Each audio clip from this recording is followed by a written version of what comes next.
How you going, guys? Oscar here. Today I want to talk about free will versus determinism. So basically, I've just written out a few notes, which I'm just going to explain in a bit more detail, and something that I've been researching and I find somewhat interesting and fascinating. And once you start to become aware of this, you start to kind of change your perspective on how things work, and you start to raise your awareness on how your mind works and the mechanics of the mind. So basically, when we are born, we are pure awareness. And we can see this when we observe babies as they're just present and they have this, natural joy in their eyes. As we get older, by experience, we start to accumulate memories.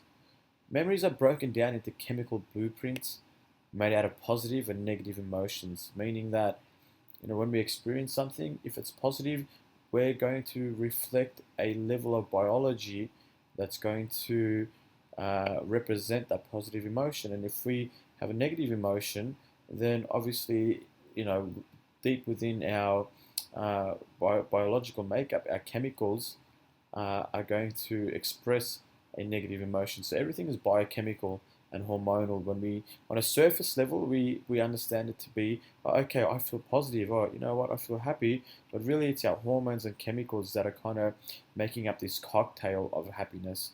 And when we feel negative, it's generally related to the stress response, and that's why we feel negative, because we're bombarded full of, stress hormones, and that is a result then of anger or, stress or sadness or depression, all that kind of stuff.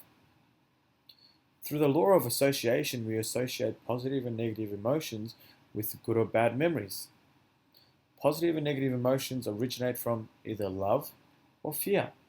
Fear or a bad memory on a biochemical level can be broken down into the stress response. So we have this stress response called the flight or fight response, which is a physiological response when we are presented with danger or something threatening. Our body goes into fear, our body goes into flight or fight, and we release all these hormones that do all these various different tasks within our makeup to give us energy to deal with the threat at hand. But living in a society like today, we don't really need to have some sort of external danger. The fear can just come from dwelling on something negative.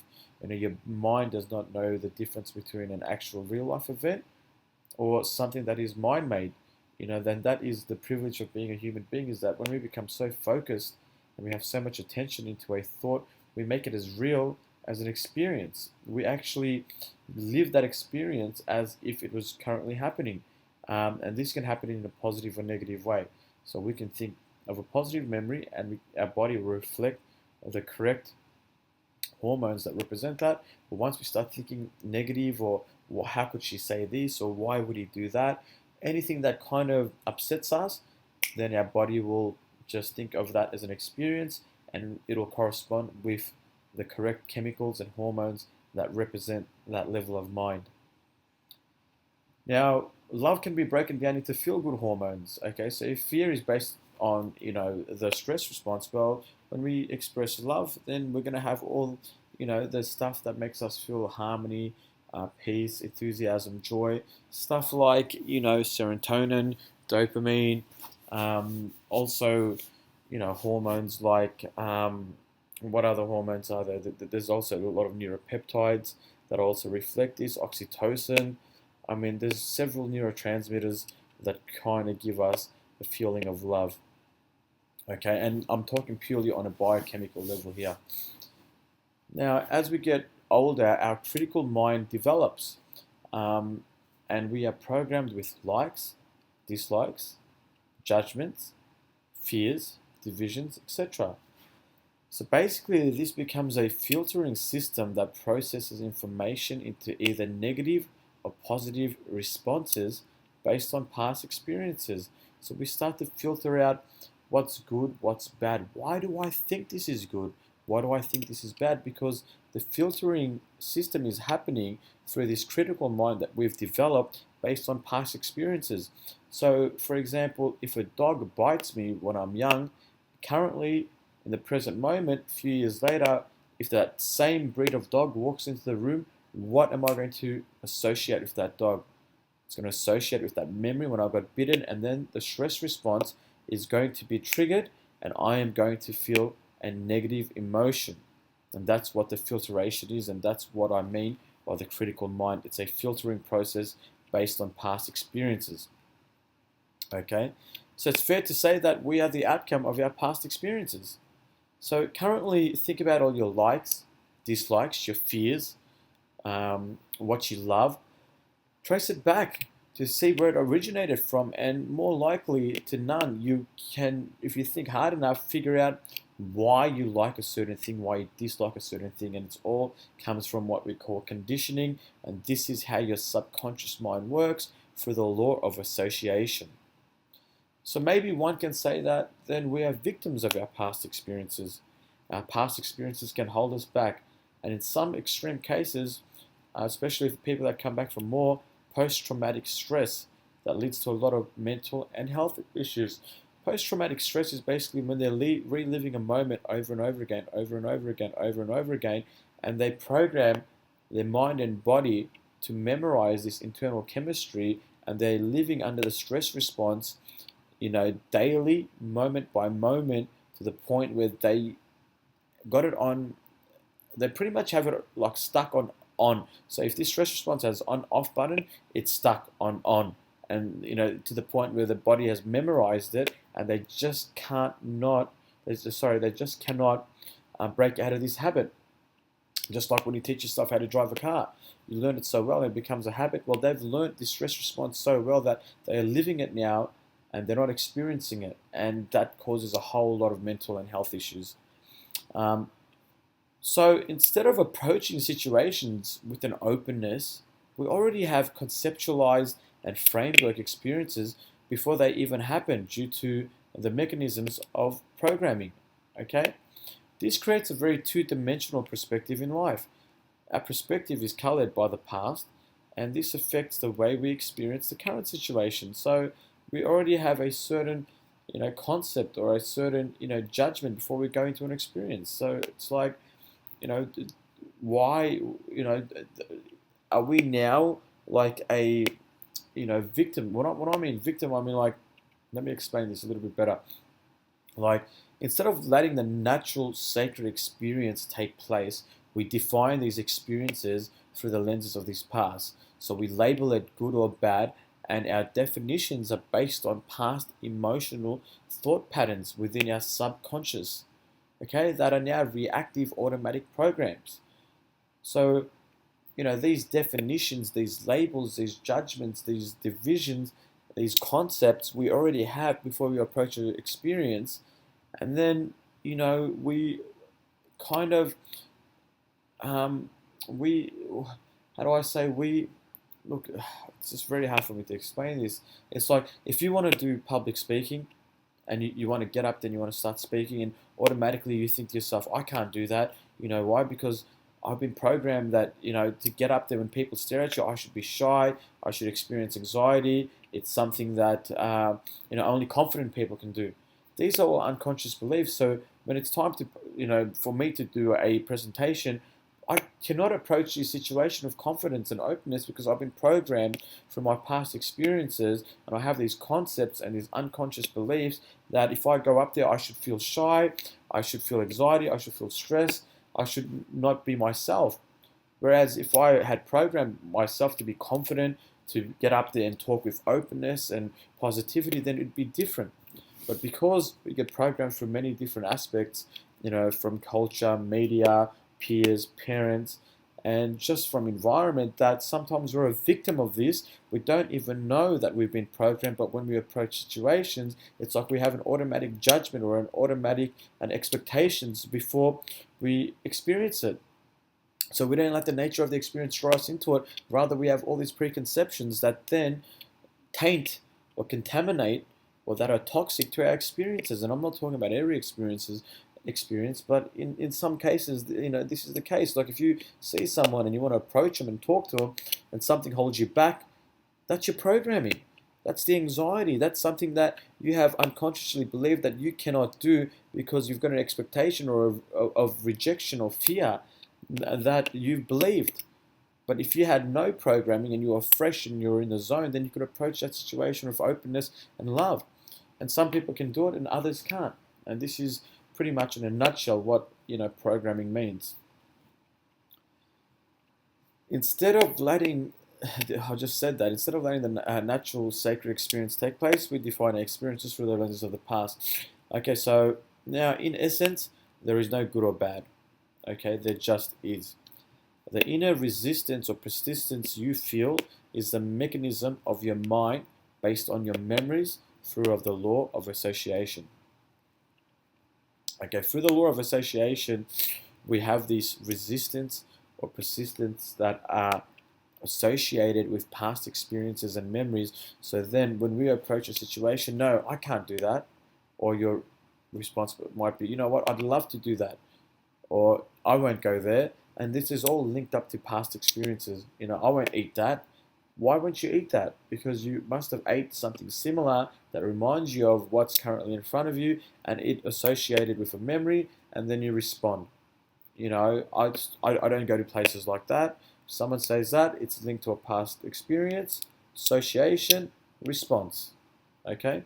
But really, like, out there is just out there. Like, there is no good or bad. There are just experiences. These good or bad are just concepts. Okay? There is no right or wrong. These concepts are merely concepts that only exist in your mind and are validated by society or other people that give power to such thought processes. Once embedded within your makeup, it's difficult to change as it is integrated to be a part of your personality. All this is true if you live in the constructs of the mind and ego. Okay? When your attention is in the ego or in the mind and you're unconscious, you are living within this habitual programming. You're living within the subconscious mind. Your consciousness is suppressed and you're either thinking about the past, dwelling, or you're anticipating future outcomes. You are rarely present. Okay, with this it's a very reactive place. It's based on reactions. Okay, so the structures of the human mind can take your attention to the point you become so consumed now you can't stop thinking, because you've now programmed your mind to be conditioned into thinking so much that you literally become addicted to it. You're addicted to thinking. And a lot of people that can't sleep, most likely that they think too much. Okay? Now, look, the point that I'm trying to now get to, and this is going to be interesting, is that you can live life with a panoramic view. You can live life with a panoramic openness if you accept what is. Okay, like, when you can find presence, it's a different level of consciousness. Okay, that has no dualistic opposites. That is just pure awareness, where there is no good or bad. There just is. So, if you want to escape or if you want to reprogram, you need to do it with the power of presence. Okay, now watch out for another video of mine. I'm going to explain the power of presence. How do we embody it? How do we truly connect to it? What does it really mean? Okay, I'll explain that in another video. Now, my next point is, now, when you make a choice, are you really making a choice, or is it a predetermined mechanism? Please think about this one. When you make a choice, are you really making a choice, or is it a predetermined mechanism? Okay? You walk into a shop, there are 3 options in front of you. Why are you attracted to the one you pick or buy?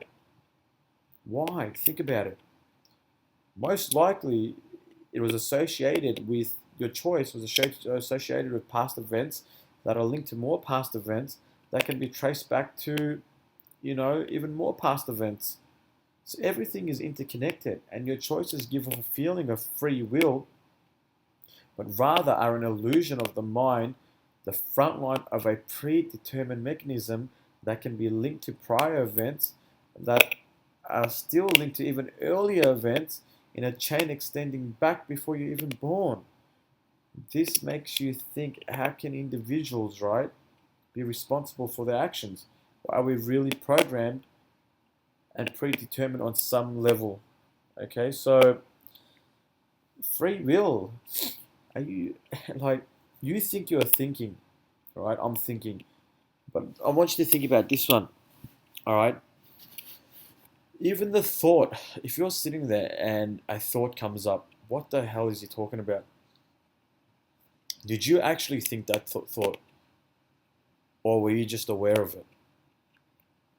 The thought just happened. You didn't think of it. You became aware of it. And you became aware of it after you thought about it. And you become aware of it because your attention attached itself to that thought process.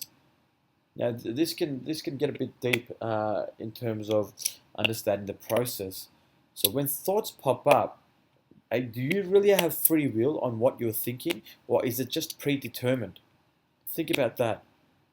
So even if you're thinking, what is he talking about? That thought is the manifestation of the experiences that you just experienced in the past. You don't actually have any control over thinking. Thinking happens like digestion happens. Okay, you're not in control of digesting your food. You're not in control of your heart beating, and you're not in control of what you think.